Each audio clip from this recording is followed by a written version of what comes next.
श्री स्वामी समर्थ. एखादं काम करताना जर एखादं ऑप्शन अवेलेबल असेल तर ते काम आपण करू शकत नाही. कारण आपणच आपल्याला बहाणे द्यायला लागतो. आपणच स्वतःला हे समजवायला लागतो की ते काम किती अवघड आहे, ते काम करणं कसं शक्य नाही. पण ज्यावेळी काम करणं हाच एक शेवटचा पर्याय उरलेला असतो ना, त्यावेळी ते काम झाल्याशिवाय राहत नाही. म्हणूनच इतरांना तर फसवू नकाच, पण स्वतःच्या मनालाही फसवू नका.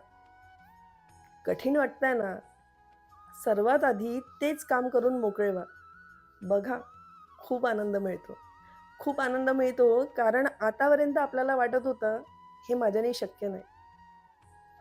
आणि तेच काम जेव्हा आपण करून दाखवतो, त्यावेळी सर्वात जास्ती आनंद होतो तो आपल्याला स्वतःला.